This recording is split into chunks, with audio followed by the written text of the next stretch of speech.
Hey folks, it's Finn. It's the first Sunday of the month, which means it is time for the Q&A shoutout. For a small switch up, just for the monthly Sunday shoutout vlogs, I thought I would film in here in front of my wonderful postcard wall that I created.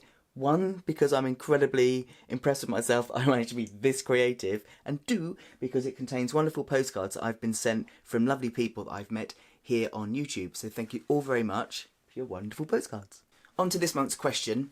This was sent in by Kaylee on Facebook, and Kaylee asked if I might be able to do a vlog on anxiety and on any suggestions I've got for overcoming it. Really great question, because I haven't addressed this specifically on here. I think for quite a while. I kind of mentioned it in my vlogs, and I think I did one quite far back. So, nice question, good time for an update. I had really extreme anxiety, which was the main reason I drank, to try and blot it out, and eventually that didn't work and I started self-harming as well. Unfortunately, negative coping mechanisms like this just make it worse, so it's much better to choose healthier coping mechanisms. If there is anybody that's using self-harm to cope with anxiety, I made a vlog about this a little while back which might be useful to you. You may notice that I've called this vlog Making Friends with Anxiety, and that's because one of the key things I've learned in recovering from my anxiety is how my use of language can set up how I feel about something. And to say dealing with anxiety, challenge anxiety, overcoming anxiety, all of these things I don't think are particularly helpful. When you say I'm challenging, fighting or whatever, it sets up this mindset of like battling with anxiety, and actually the anxiety is within yourself. And so if you're battling with yourself, you're just increasing the anxiety. And also, the idea of overcoming anxiety, I don't think is a very helpful one, because everyone has a level of anxiety. We need it. If things scare us, you know, we need to kind of like react to it, and it also helps us to drive us on. If you're doing a presentation or what have you, it kind of spurs you to do things. So a level and a certain amount of anxiety is actually quite healthy. It's when it goes to the extreme and stops you doing daily things that it's the problem. And so this is why I called it Making Friends with Anxiety, because I feel this is very much what I've done over time. I really wanted to overcome my anxiety, that one day it would all go and the world would be wonderful, but I was sick and tired of waiting around for it to do so. And instead what I started to do is to realise that, you know, I've certainly got much less anxiety than I once had, but I don't know if it'll ever go completely. But that's stopped being a problem for me now, because as far as I'm concerned, as long as I can do things regardless of it, I'm quite happy. And that is key. Rather than waiting around for it to go to start your life, start it regardless of it. Start challenging it by just doing little things rather than waiting around for it to go, just doing little things on a daily basis. One of the best pieces of advice I can give to anybody who is attempting to recover from anxiety and lead a normal life is to learn to meditate. And that's for two key reasons, really. The first one is that it teaches you proper breathing techniques. Because with anxiety, you know, you speed up your breath, which speeds up your heart rate, which then makes you anxious, and it's a vicious cycle. So actually learning to both catch your breath when you notice it speeding up, and also before an anxiety event, to start working on that kind of deep breathing, not hunching over, all of these kind of things can really help. And the other reason that meditation is helpful is because it helps you to change your perspective on your anxiety, exactly how I'm talking about with the language. It helps you to kind of look at things differently. A lot of anxiety is kind of reinforced by what we think in our own heads, and a lot of that is often subconscious. For example, you know, the kind of thing of saying, oh, I can't go out because if I go out, you know, no one's going to want to see me, it's all going to be really bad and all of this. And a lot of times you don't realise that this dialogue's going on in our heads. And so by learning meditation, you learn to listen to this voice inside your head. And then once you do that, you catch yourself and you go, wow, I can't believe I'm telling myself this story, you know, this might actually not be true. There's a really good acronym around fear, actually, which is false evidence appearing real. And that's exactly what I'm talking about, this kind of dialogue that goes on in your head that says, I'm not even going to try that because I'm going to be really rubbish at it. No one's going to listen to what I say. I can't go out because I'm going to get anxious. I'm going to need to come home and I'm not going to be able to talk. And what I say is rubbish. And all of this kind of speeds up in your head. all of this evidence that you've got no evidence of half the time, or you do this self-fulfilling prophecy where you kind of go out and because you're anxious you don't talk to anybody so that you can say, see, nobody talked to me. So it's these little things. So look at the evidence you're getting for the stuff that's on in your head and ask yourself, is it actually true? Maybe try and go out and replace that with new evidence that you go out, that you didn't manage to speak much, but the people you did speak to liked talking to you, those kind of things. So on a day-to-day basis, start learning to pay attention to the things that are going on in your head so you can catch it early, and then give it new evidence, even if it's like small trips just down to the shops and back, you know, replacing that self-talk in the head about I can't do it with new scripts about, look, I can do this, I've managed it, I've survived, the world didn't end when I went out, all of these things.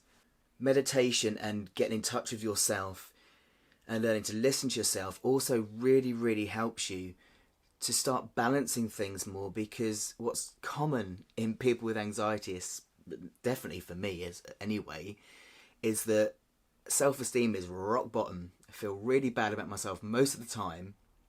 I've learned, historically, and always set this bar really high that I need to achieve this. You know, this is never good enough. So, for example, if I ran a marathon, rather than at the end saying, wow, Finn, you ran a marathon, I'd be like, didn't do that very quick, did you? That kind of thing. And then that perpetuates this anxiety because he's feeling bad about yourself, that even when you do something, I don't do it very well. False evidence appearing real. You ran a marathon, that's amazing.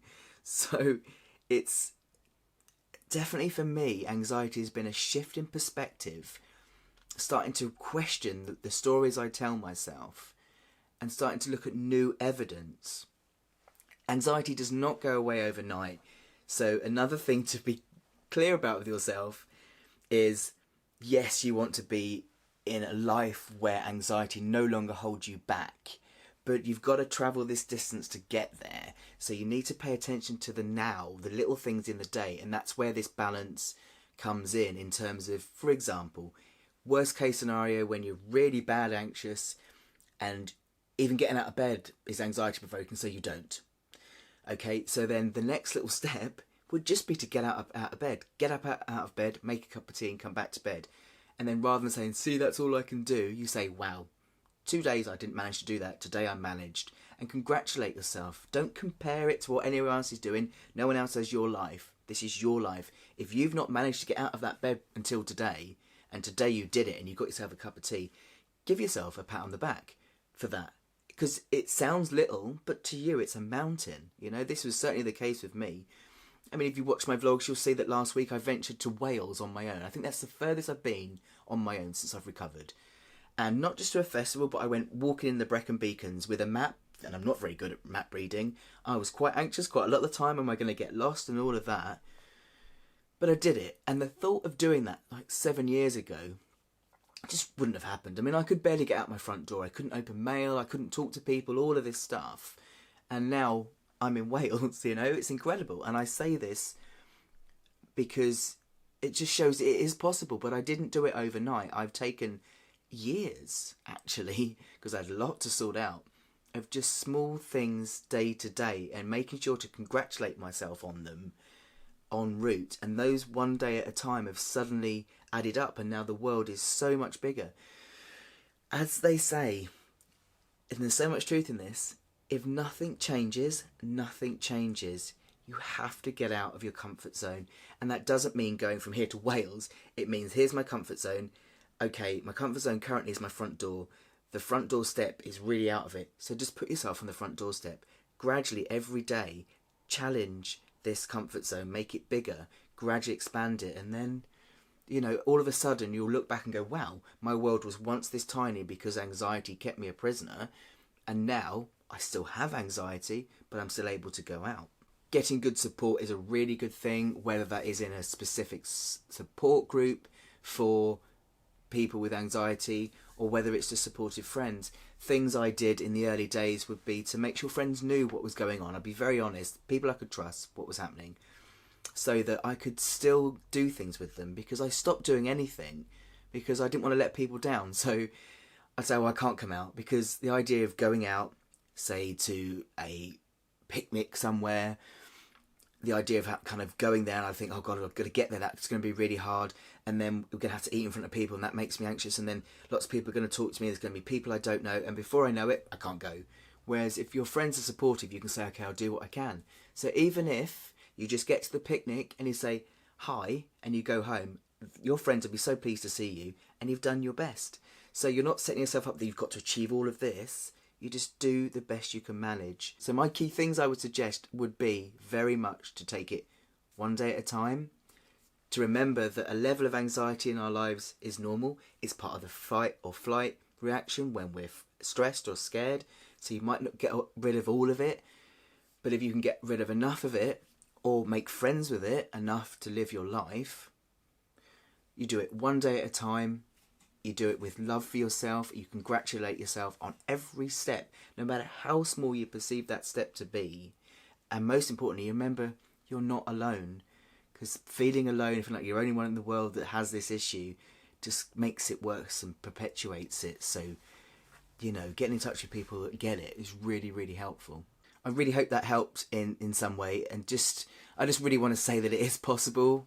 Change, recovery is absolutely possible. You know, I was a quivering, shivering wreck at one point, and just gradually, day by day, it's got better. So it really, really can. On to this month's shout out. I want to do something a little bit different this month. I usually give a shout out to something trans related, but Kira on Facebook sent me a link to an organisation called Teenagers with Experience, and I was absolutely blown away. Teenagers with Experience was set up by Emily Taylor, and it is a group of young people who share their experiences with all manner of stuff, gender, mental health, sexuality, all of the above, in order to help other teenagers. Absolutely incredible. There's amazing resources on there.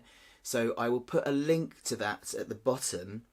They also have a YouTube channel, which doesn't seem to have much on it at the moment, but I'll also put a link to that there. I really recommend having a look at their website because there's some great stuff on there. Wonderful work you are doing. So that's it for this month. Please do keep sending me your questions. You can either send them to me in the comments below, or you can send them over to the fan page, which is probably the best place to send them, to be honest. And if you don't want your name mentioned, do let me know. Otherwise, I shall give you a shout out. Thanks for watching, everybody. I will see you on Thursday for a regular update. Not quite sure what it's going to be about yet. Do hit the subscribe button if you want to stay in touch with all my uploads. And don't forget, you can check me out on other social media links, which you can find at the bottom here, for additional silly pictures, life updates, and all sorts. See you next week. Take care, everybody. Bye-bye.